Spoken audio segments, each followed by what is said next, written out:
Apocalipse, capítulo de número 2, o versículo de número 18, que diz assim: E ao anjo da igreja de Tiatira escreve: Isto diz o Filho de Deus, que tem os olhos como chama de fogo e os pés semelhantes ao latão reluzente.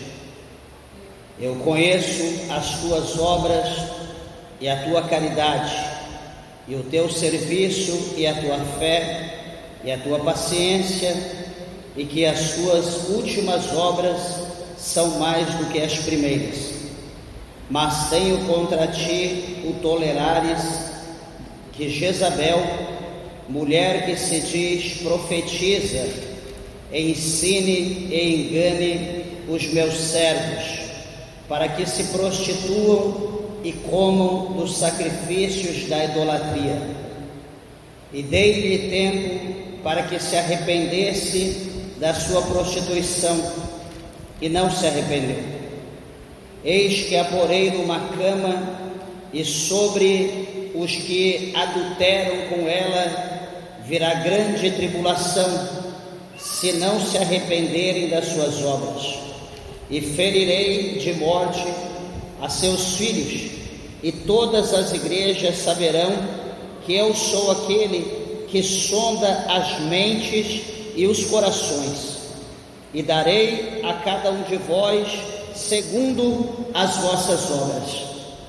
Mas eu vos digo a vós e aos restantes que estão em Tiatira, a todos quantos não têm esta doutrina e não conheceram, como dizem as profundezas de Satanás, que outra carga vos não porei. Mas o que tendes, retende-o até que eu venha. E ao que vencer e guardar até ao fim as minhas obras, eu lhes darei poder sobre as nações, e com vara de ferro as regerá, e serão quebradas como vasos de olheiro. Como também recebi de meu Pai, dar-lhe-ei a estrela da manhã. Quem tem ouvidos, ouça o que o Espírito diz às igrejas. Amém, meus irmãos? Vamos orar a Deus. Levante a tua mão, a tua Bíblia. Peça para que Deus, o Senhor, fale contigo. Glorioso Deus, amantíssimo, eterno e poderoso Pai, Senhor, aqui está a tua palavra santa, a tua palavra fiel, a tua palavra verdadeira. Meu Deus, atentai, Senhor, para, meu Deus, o nosso clamor, a nossa oração, meu Deus, para a necessidade da igreja, dos ouvintes da palavra do Senhor. Meu Deus, visita agora cada coração, visita a nossa alma, Senhor, as nossas causas, e entra, Pai, com a providência. Muda, Senhor, a nossa história e nos abençoa, meu Deus, segundo as tuas muitas, infinitas misericórdias, pois é o que nós te pedimos e nós te agradecemos, em nome do Senhor Jesus, para a glória de Deus. Amém. Podeis assentar, desocupe a tua mão e dê uma salva de palmas bem alegre para Jesus.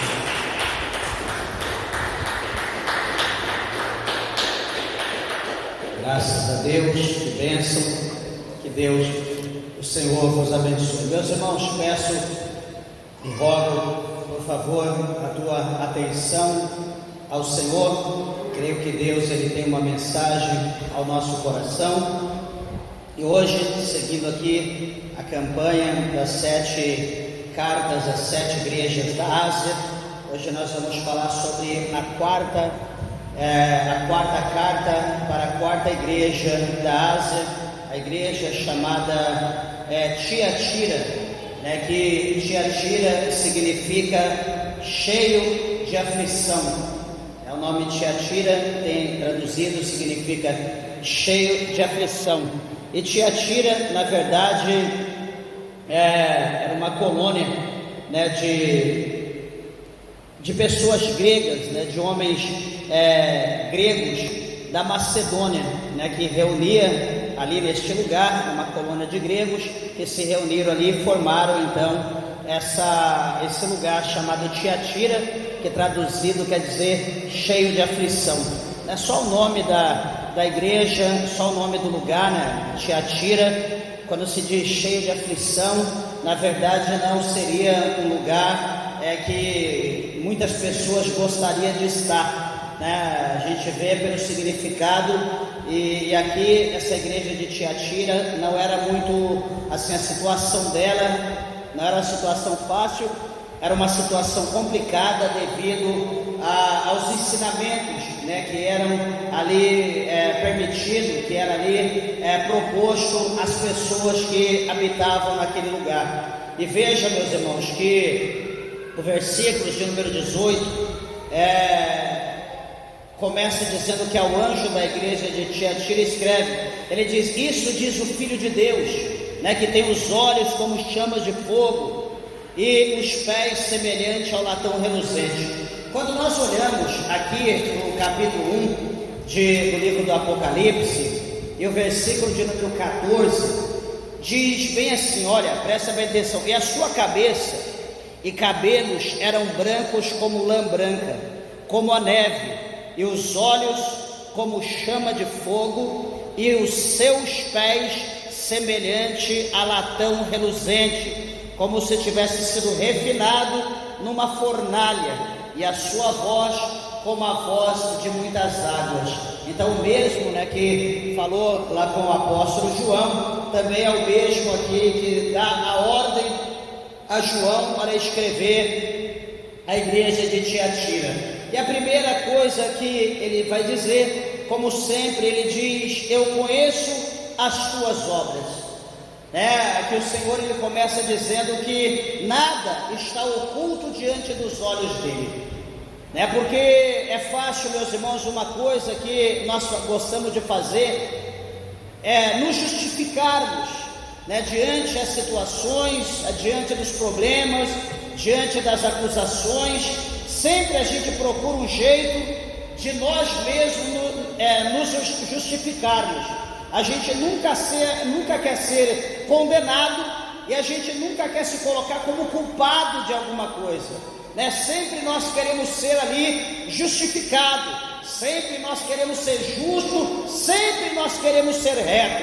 Mas o Senhor ele começa dizendo: olha, igreja de Tiatira, olha, ouvintes do Evangelho, eu conheço as tuas obras. O Senhor começa dizendo dessa maneira, que Ele conhece cada um. E Ele continua dizendo: eu conheço a tua caridade, né? Quando está dizendo aqui caridade, né, se diz o amor fraternal, se diz a prestação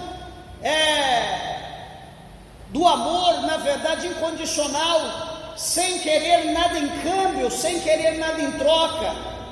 É aquele amor, meus irmãos, a qual, por exemplo, quando Jesus ele estava naquele momento da comunhão, ali no dia da Páscoa, ali quando Jesus ele estava na mesa, na ceia, juntamente com os irmãos reunidos, todo mundo comendo do mesmo pão, né, bebendo do mesmo suco, todo mundo ali se alegrando, se confraternizando.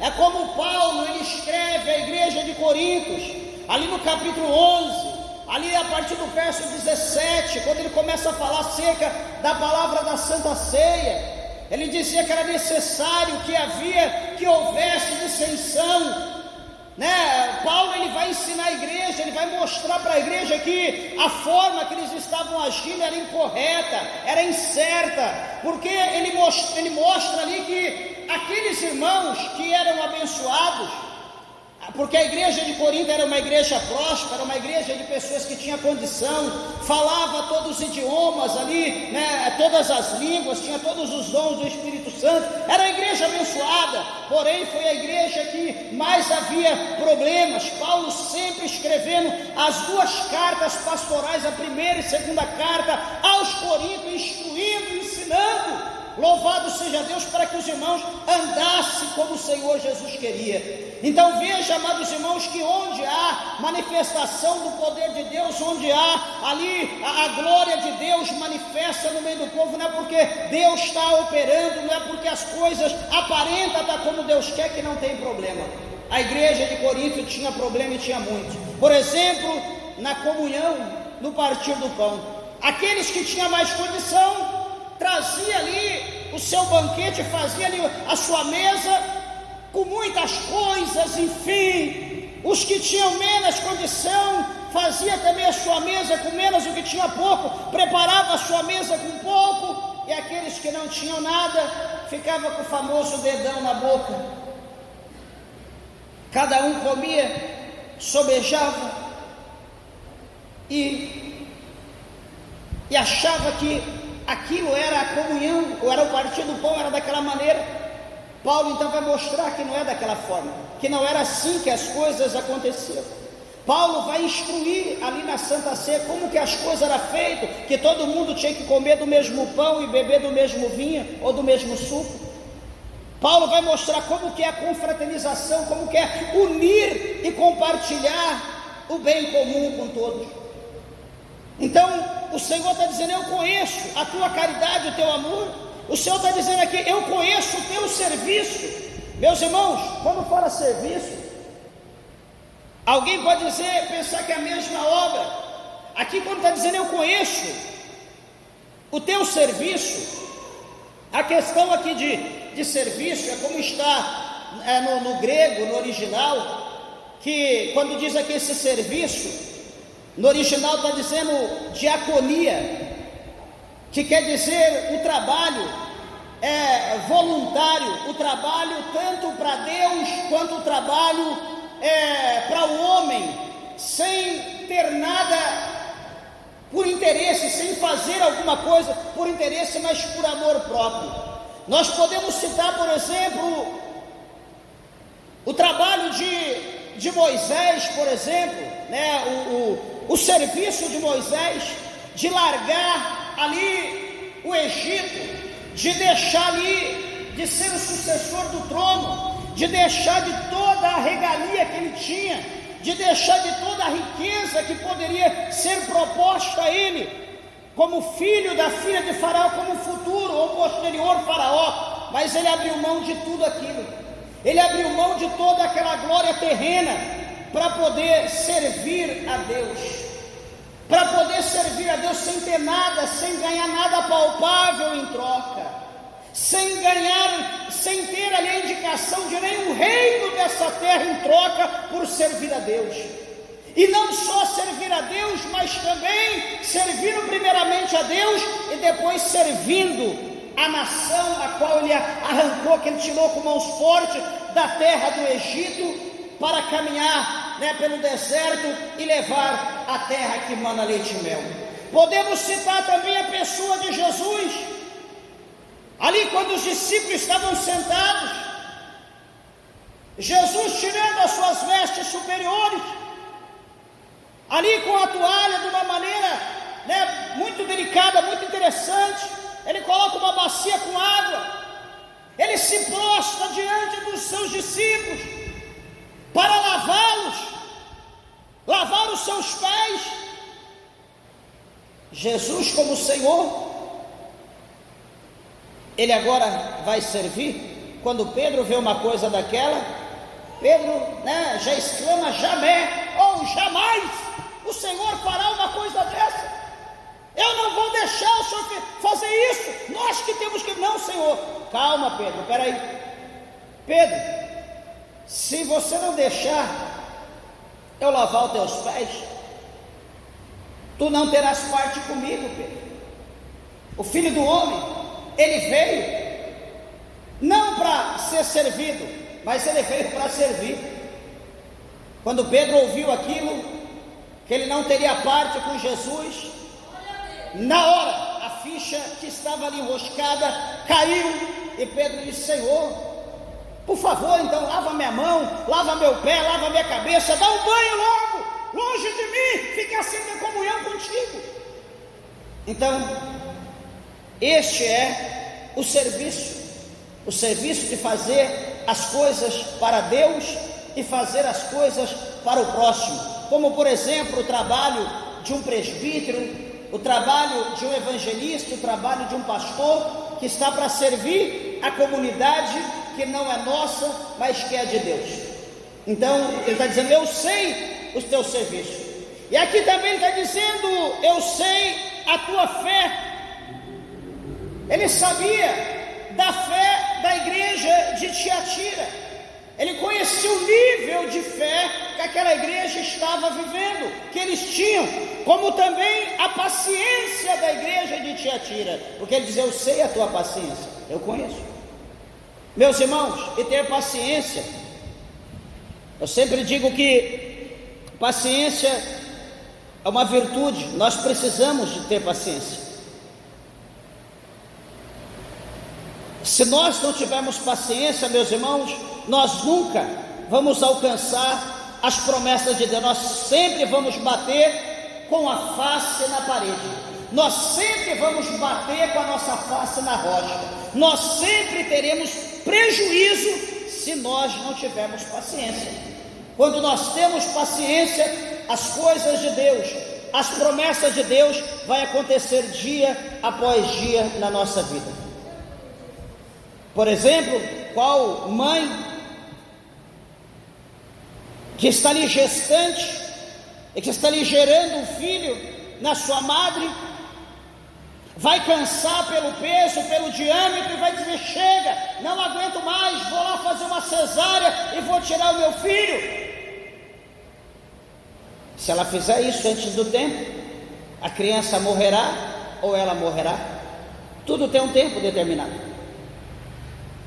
Se você vê um animalzinho que acaba de nascer ou está nascendo, com o olhinho fechado, você vai ali, tenta abrir o olho dele antes do tempo, você vai abrir, só que ele vai ficar cego, porque ele não está preparado, as condições dele não está pronta para receber a claridade. Então tudo tem um tempo certo. Hoje a gente vê que as pessoas estão desesperadas, porque hoje tudo é fácil. Hoje você liga ali para alguma coisa, faz ali uma pesquisa, você já tem tudo na hora. Meus irmãos, isso em certa parte é bom, mas de outra parte é ruim, porque as coisas de Deus, as coisas dos céus,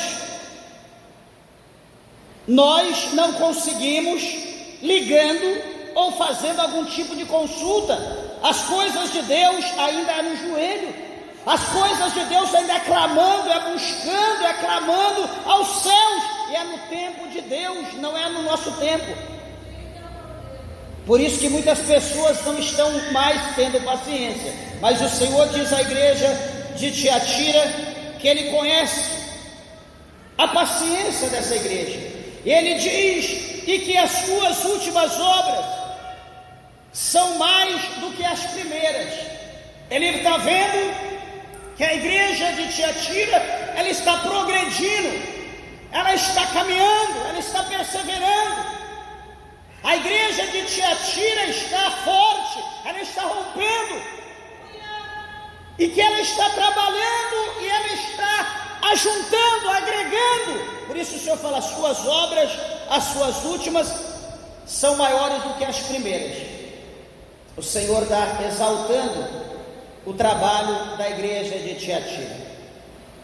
Só que, meus irmãos, presta bem atenção, que quando ele fala no verso 20, aqui nesse versículo de número 19, ele vai falar sobre amor, fé e serviço, e agora no versículo de número 20, ele vai falar sobre a imoralidade,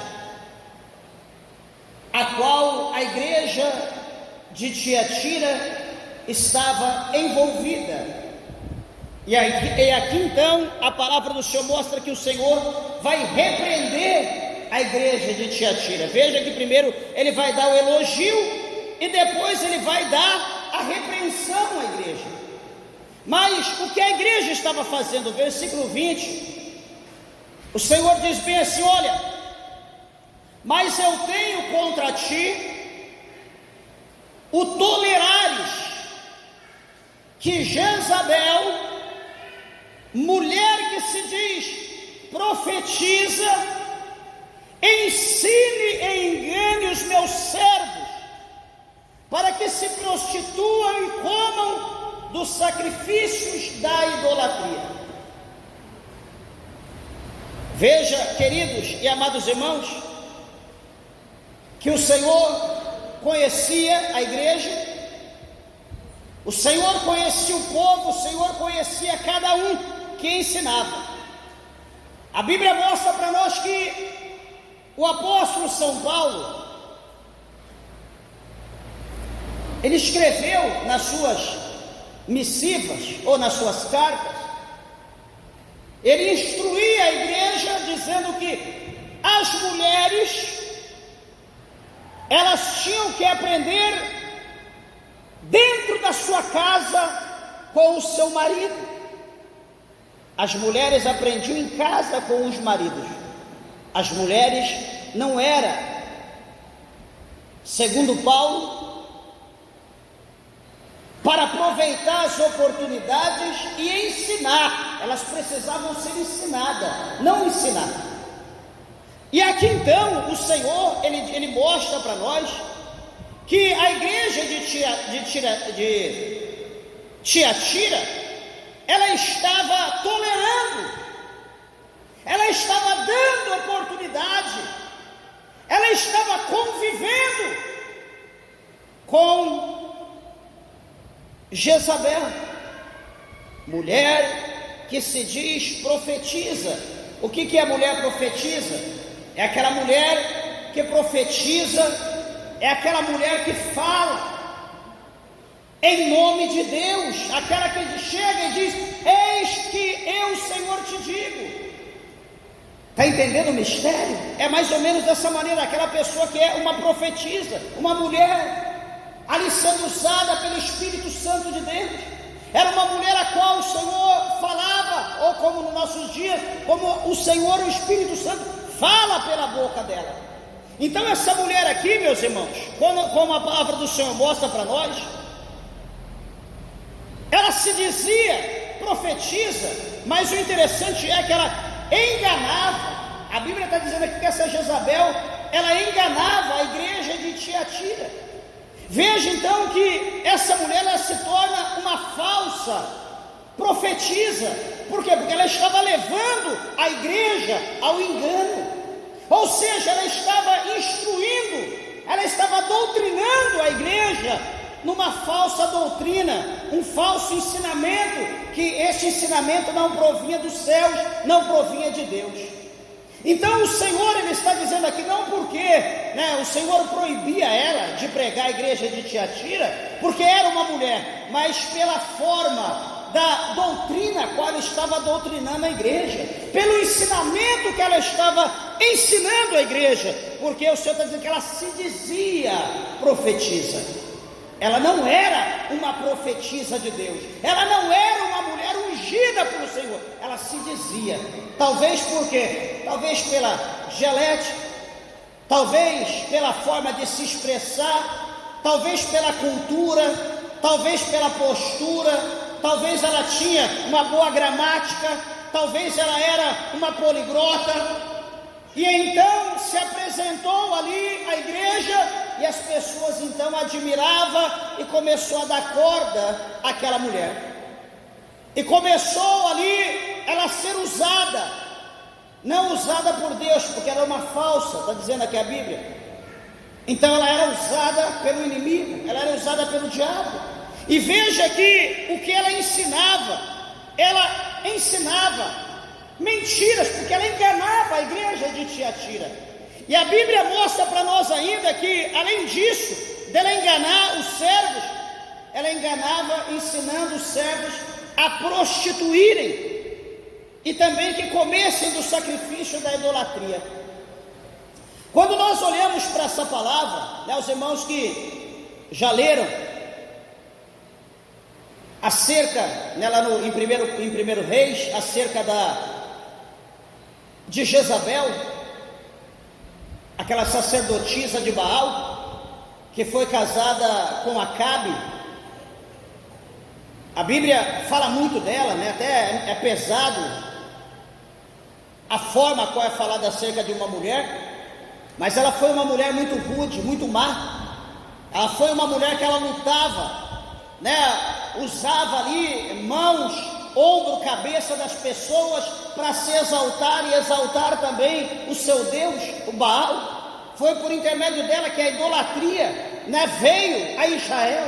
Ela impôs, obrigou ali o Banana, né, o seu marido Acabe, a edificar o altar e impor o povo que adorasse a Baal. Então veja aqui que os ensinamentos de Jezabel sempre foi o mesmo, que ela viesse ensinar o povo a se prostituir.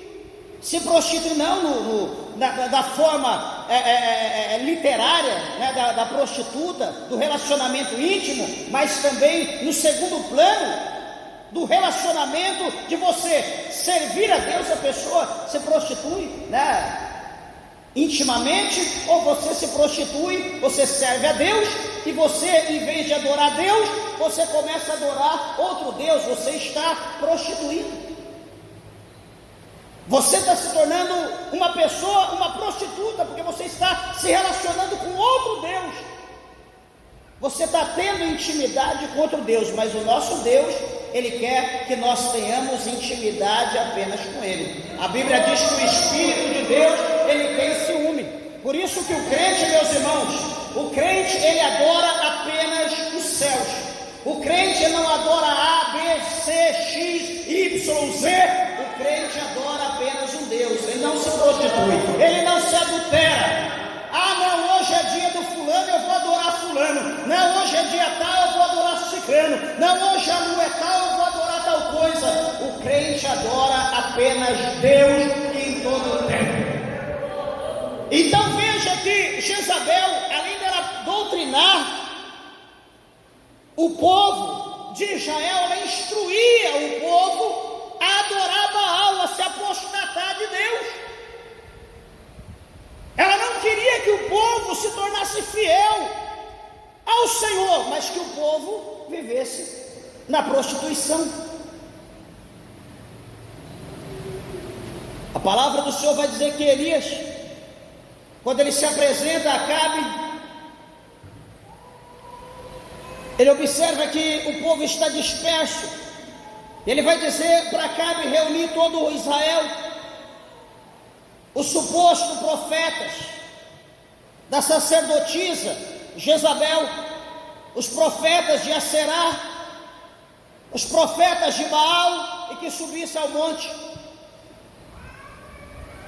porque Deus ia dar um sinal. Deus ia desmascarar Acabe, Deus ia desmascarar Jezabel, Deus ia mostrar para o povo de Israel que estava desmedido, que estava prostituído, que não tinha um Deus correto, um Deus certo, mas que estavam oscilantes. Elias olha para o povo e diz para eles: olha, porque vocês estão cocheando em dois pensamentos. O que é cochear em dois pensamentos? Ora Deus, ora Baal, ora Deus, ora Baal. Uma hora é Deus, outra hora é Baal. Uma hora é Baal, outra hora é Deus. Uma hora você dá glória a Deus, uma hora você dá glória a Maria. Uma hora você dá glória a Deus, outra hora você dá glória a Pedro. Uma hora você dá glória a Deus, outra hora você dá glória a Abadia, ou será que cão que possa ser? Elias percebeu e diz: por que vocês estão cocheando em dois pensamentos? E Elias propôs para eles, dizendo: olha, se Baal é Deus, segue Baal. Se Deus é o Senhor, siga o Senhor, mas não fique em cima do muro. Será que alguém está entendendo? À noite a gente vem para a igreja, no dia de culto. Outra noite que não tem culto, talvez alguém vai para o centro espírita. Talvez alguém vai para a macumba, vai para a umbanda, para o candomblé, sei lá para onde você vai, mas às vezes você vai para algum lugar que não adora o Deus da Bíblia, o Deus que você adorou ontem, ou que você está adorando hoje. Mas não, porque me ensinaram que a gente tem que procurar diversos meios para a vitória chegar logo. Sabe qual que é o meio para a vitória chegar logo? É você ser obediente, é você ter paciência, é você colocar a tua fé em prática, é você instalar no Salmo 40, é você estar lá como Davi, como o salmista escreveu: esperei com paciência no Senhor, Ele se inclinou para mim, ouviu meu clamor. Quer ter vitória da parte de Deus? Peça para Deus paciência. Pastor, não estou aguentando mais. Não, põe o dedo na boca, embaixo, em cima e vira no avesso. Então não adianta você desesperar, porque Deus não vai agir tudo tem um tempo. Leia capítulo 3, verso 1. Há um tempo determinado para todo o propósito embaixo do céu. Não adianta gritar, meus irmãos, é no tempo de Deus e ponto final. Se nós não tivermos paciência, quem vai perder vai ser nós. Deus não está precisando de bênção. Deus não está precisando do nosso glória a Deus rouco, do nosso glória a Deus murmurento, do nosso glória a Deus forçado, do nosso glória a Deus que tem que dar corda para sair. A Bíblia diz que lá no céu tem miríades que o adora toda a eternidade, dizendo: Santo, Santo, Santo é o Senhor dos exércitos, o nome dele é adorado em todo o tempo. Se nós não tivermos paciência, nós estamos falidos. Não corra, não perca o teu tempo, não prostitua espiritualmente, não sirva a Deus, não sirva a ídolo, não sirva a Deus, não sirva a imagem, não sirva a Deus, não sirva animais. Decida um só, escolha um só. Elias fala para o povo: se Baal então é Deus, se vocês acham que ele é Deus, sirvam. Se Deus é o Senhor, sirvam.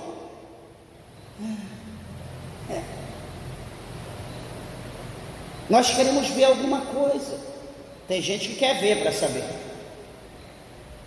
Só o que Deus fez lá atrás para o povo, os 40 anos do deserto, que foi registrado por Moisés, e que era ensinado aos líderes para ensinar as famílias, não era o suficiente. O povo precisava ver aquilo. O que foi escrito, às vezes não é o suficiente para nós. Não é verdade? Ou é o suficiente para você? Não é. Você pode orar, quando você está orando, você está apresentando a Deus aquilo que está dentro de você, e você quer resposta. Então você orou. Quando você acabou de orar, você disse: Senhor, agora fala comigo. Você vai abrir a tua Bíblia, vai vir a resposta para você daquilo que você falou com Deus, daquilo que você está vivendo. Será que você crê? Não crê, porque a gente não lê Bíblia, a gente não quer orar. Como que a gente quer resposta? Como que você quer que Deus responda algo se você não fala para Ele? Se você não conversa, se você não tem diálogo? Mas Elias vai mostrar como que é Deus. Reuniu todo o povo no Carmelo, preparou ali aquele altar, deu a oportunidade para o povo de Baal, para os servos de Jezabel, preparar o altar, colocar o bezerro, preparar do jeito que eles queriam, e disse: agora manda fogo, clama para Baal, manda fogo, pede para Baal fazer alguma coisa, nós queremos um sinal. E está ali, coitadinho dos profetas de Baal, foram enganados. Sabia que você que é adorador de ídolo, Você está sendo enganado pelo ídolo que você serve? Tem que carregar a imagem nas costas, tem que andar em 200, 300 quilômetros, arrebentar o pé, a perna, a coluna com peso nas tuas costas. Meus irmãos, Jesus ele levou a cruz que era para nós, Jesus levou. Nós não temos que levar peso de imagem nenhuma nas nossas costas. Não é necessário, Jesus levou tudo. Mas tem gente que gosta de pagar preço. Tem gente que quer ver o ídolo piscar, nunca vai piscar. Tem gente que quer ver o ídolo abrir a boca, bocejar, nunca vai abrir a boca. Tem gente que quer ver o ídolo mexer com a mãozinha, dar tchauzinho, você nunca vai ver. Pode ter certeza, você vai morrer ali com a estátua olhando para ele, olhando para você, e você não vai ver ele mexer 1 milímetro sequer. Elias diz: manda fogo, vamos ver, cadê o sinal de Baal? Todo mundo adorando. Imagina ali o povo batendo pandeirinho, imagina o povo pulando, imagina o povo gritando ali, cultuando a Baal, virando no avesso, dando estrelinha, pulando. Era espada daqui, espada dali, era faca, era punhal, era todo tipo de coisa, e vai daqui, todo aquele ritual. Passaram ali horas e horas, da manhã para a tarde, e nada do Todo-Poderoso se manifestar. Elias clama, continua clamando. Ele não é Deus, continua. Às vezes ele foi viajar, às vezes ele está fazendo as suas necessidades. Clama a ele é Deus, não é? E o povo lá, cada vez mais louco, aí começou a se cortar, passar ali o estilete, passar ali o punhal, e derramando sangue, todo aquele processo. Chega o momento que Elias diz: chega, para com isso, chega com isso, nada aconteceu. Empurra o povo para lá. Peraí, deixa eu mostrar o que é Deus. O povo estava disperso, o povo estava vivendo em aflição, o povo estava em prostituição. A aliança com Deus havia sido desfeita, rompida. O que Elias vai fazer? Ele vai pegar as 12 pedras, simbolizando 12 tribos, vai unificar, vai formar ali como uma só, vai colocar ali, vai preparar aquele mistério, vai colocar ali o seu cabrito, o seu animal, vai mandar trazer água, vai derramar ali ao redor, manda trazer de novo, alaga tudo aquilo de água. E o povo desesperado, né? O dele estava seco, nada aconteceu. Imagina aquela sopa. E Elias prepara tudo certinho em nome do Senhor, altar restaurado, tudo feitinho, tudo tranquilo. Elias agora vai levantar as mãos aos céus e vai fazer uma oração bem pequena.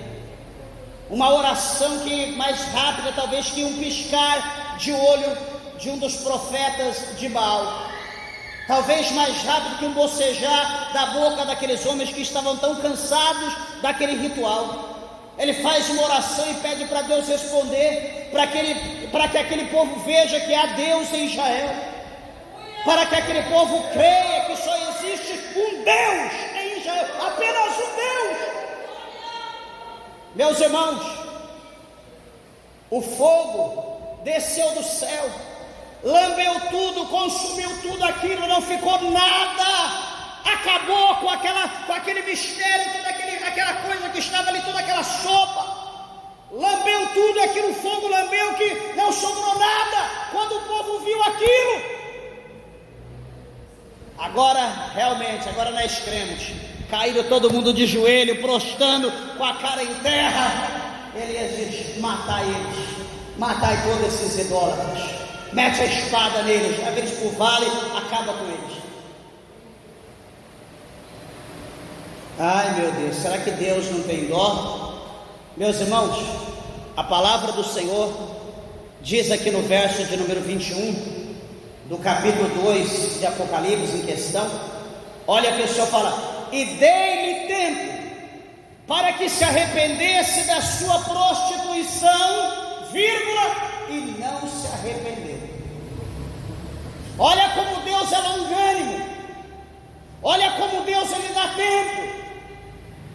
Ah, pastor, eu tenho promessa de Deus, Deus tem uma obra na minha vida, eu creio que Deus vai cumprir. Meus irmãos, Deus ele não é bobo, Deus não é tolo, Deus ele conhece a intenção do coração de cada pessoa. Aquele que tem promessa de Deus e que quer usar essa promessa que Deus tem na sua vida para aprontar, para virar no avesso. Ah, eu tenho promessa mesmo, então deixa eu curtir mais um pouquinho. Eu tenho promessa, deixa eu aprontar mais um pouquinho. Eu tenho promessa, deixa eu pular do avião sem paraquedas, porque o Senhor vai dar ordem aos seus anjos para me amparar e me livrar. Só quem é tolo, só um tolo, desculpa da expressão, varrido para abusar da oportunidade que Deus lhe deu. Nós sabemos, meus irmãos, que nós somos fracos. Nós sabemos que para servir a Deus não é brincadeira. Nós servimos como Deus quer ou nós não servimos. Meia boca na prostituição, como está dizendo aqui, serve a Deus numa coisa, na outra não serve. Nós sabemos para onde nós vamos, para o inferno. Ah, mas vai que a misericórdia. Vai brincando com Deus. O Senhor, ele disse que ele deu tempo. Só que o que acontece? Deus quer ver a mudança. Deus está dando tempo, ele quer ver a mudança. Senhor, o Senhor está dando tempo para mim, Senhor, então me dá força. Meu Deus, eu não tenho força. Senhor, eu não consigo. Senhor, eu preciso de Ti, meu Pai. Segura nas minhas mãos, me renova. Senhor, me dá um espírito forte, um espírito de poder. Senhor, me ajuda a eu entrar no caminho, me ajuda a fazer a Tua vontade, Senhor. Me ajuda a fazer o Teu querer. Mas não, a gente não ora, a gente não vai ao culto, a gente não quer buscar Deus. Quando alguém fala, aí eu tenho promessa de Deus, e tem louvor aí que diz que quem tem promessa de Deus não morre. Você crê nisso? Quem tem promessa de Deus não morre? O único, eterno, que não morreu foi Cristo. O único, eterno, foi Cristo. Você que tem promessa e está aí pulando de galho em galho, cuidado. Daqui a pouco o galho quebra, você cai de cabeça, quebra a cabeça, está acabado. Você engoliu a promessa, ou a promessa te engoliu. Deus te deu tempo, ou está te dando tempo. Aceite o tempo de Deus. Não negocie, não brinque com Deus. Se você estiver tentando na tua fraqueza, Deus está vendo. Mas se você estiver fugindo do chamado, buscando meios, oportunidade, brecha, para continuar na prostituição, Deus tem um encontro marcado contigo na esquina. E o relógio de Deus está cravado, não vai atrasar não, nem adiantar. Deus te espera na esquina.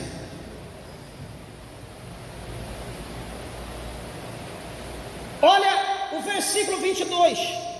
Eis que a porei numa cama, e sobre os que adulteram com ela virá grande tribulação, se não arrependerem das suas obras. Meus irmãos, quando um líder ele cai, né, como foi dito por Micaías, aquele profeta que estava no cárcere, que esse próprio rei Acabe não gostava dele, porque ele dizia para Josafá que Micaías só falava mal acerca dele. Veja, Acabe sendo idólatra, sendo um professor de mentira, ele queria ouvir coisas boas, da parte de Deus pela boca do profeta. Eu te pergunto, você está tudo desalinhado, você está tudo torto, você está andando abraçado com o cão, fazendo tudo o que ele quer. Hoje eu vou na igreja, quero que Deus fale no profundo, quero que Deus fale gostoso comigo. Você vai querer que Deus fale o quê? Que Ele te ama? Certamente, Ele ama a tua alma.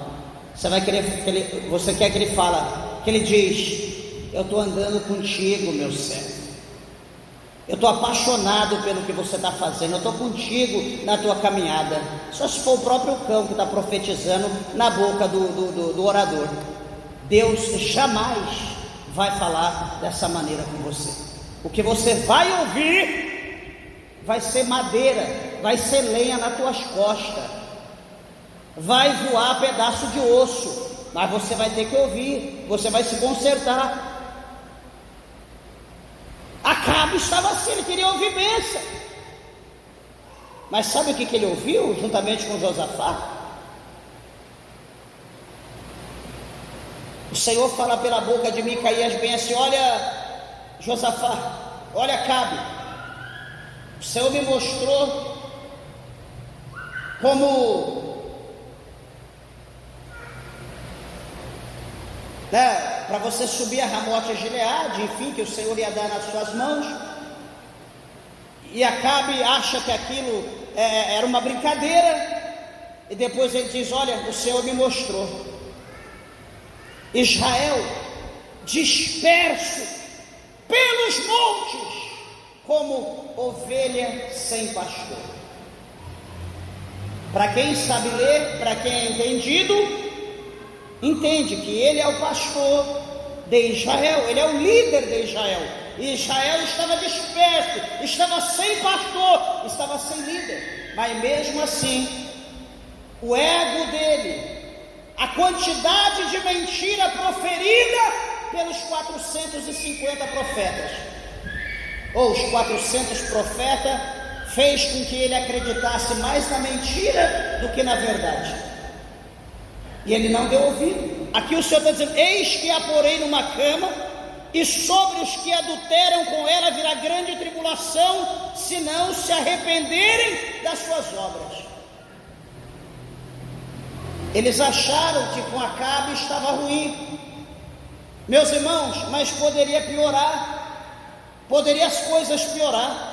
A palavra de Deus diz que quando o justo ele governa, quando o justo ele lidera, o povo se alegra, o fardo é tirado, é derramado o gozo de Deus, a alegria de Deus, as bênçãos de Deus são derramadas.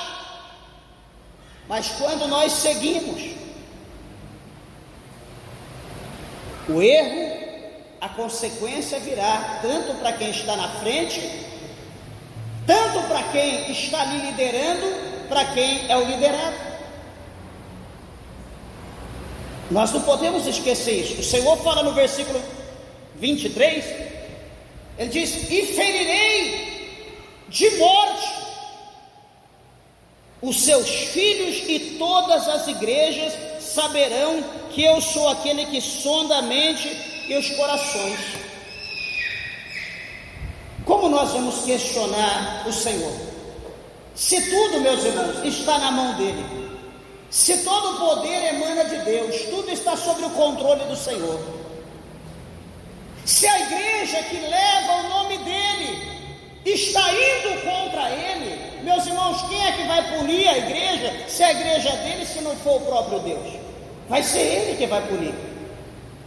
E Deus então ele vai usar as suas ferramentas, Deus vai usar os seus meios para punir a sua igreja, para essa igreja a chegar a ele e apartar da imoralidade. Só que quando se fala nisso, há aqueles que dizem que Deus ele não traz o mal para ninguém. Meus irmãos, Deus não quer o nosso mal. Deus ele quer nos ver bem. Deus ele quer ver a gente próspero, abençoado, feliz, cheio da presença dele. Deus quer ver o nosso relacionamento com ele. Quanto mais nós nos relacionarmos com Deus, mais abençoados nós seremos pelo Senhor. Só que se nós assim não fizermos, aqueles que estiver instruindo, a primeira coisa que ele diz é: Deus não faz mal para ninguém, Deus é bom. Deus, ele só quer o seu coração, Deus, ele é amor. Não precisa a gente pagar preço, Jesus já levou tudo sobre ele. Hoje é só vitória, hoje é só bênção. Nós somos um povo escolhido, um povo eleito. Mas deixa eu dizer uma coisa, meus irmãos, uma coisa que me preocupa.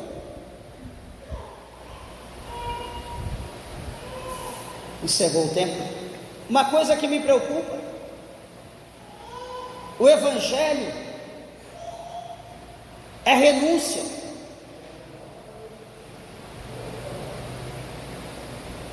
Eu não consigo crer, eu não consigo entender, e não quero entender, que imagino que é Deus que fechou minha mente, que eu estou num mundo perverso, num mundo cruel, ou estou vivendo uma vida deplorável, uma vida pecaminosa, e então eu supostamente conheço Jesus, venho para a igreja, o aceito, batizo nas águas, tomo ceia e ouço: não tem problema, Deus vai fazer a obra, fica tranquilo. Você não é casado? Não tem problema, Deus vai preparar, fica tranquilo que Deus vai fazer. Você está bebendo? Você está fumando? Estou. Não tem problema, fique em paz, pode batizar, pode tomar ceia, Deus vai fazer a obra. Você está jogando bola, você está aí aprontando, está mentindo, está roubando, não tem problema, continua, fique em paz, porque Deus está contigo, Deus vai fazer a obra. Meus irmãos, eu não entendo uma situação dessa. Um dia eu queria que alguém me fizesse entender, eu não entendo. Se o Evangelho é renúncia, se a Bíblia diz que a verdade ela liberta, a igreja não é um clube, a igreja não é uma associação, não é um lugar onde eu me inscrevo só para participar ali, hora ou outra, contribuir às vezes e viver a minha vida como eu sempre vivi. Meus irmãos, é impossível que haja salvação num negócio, que isso para mim é um negócio. É impossível que haja salvação num negócio como esse. Se nada muda na vida da pessoa, só às vezes frequentar uma igreja, aí eu posso frequentar qualquer outra instituição, qualquer outra coisa. Eu posso ir num Lions Club, numa maçonaria, eu posso ir na igreja católica, eu posso ir, sei lá, em qualquer outra coisa, contribuir, ajudar. Você está entendendo? A igreja não é assim. Jesus não nos chamou para isso. Se nós aceitarmos Jesus, se não houver uma mudança na nossa vida, num curto período, não é a longo prazo não, é um curto prazo. Se não houver uma mudança, se nós tivermos um encontro com Cristo e não houver mudança, alguma coisa está errada. Alguma coisa está errada. Você tem que pensar, você que está servindo a Deus até hoje, você vive na mesma vidinha medíocre, no mesmo pecado, no mesmo lamaçal.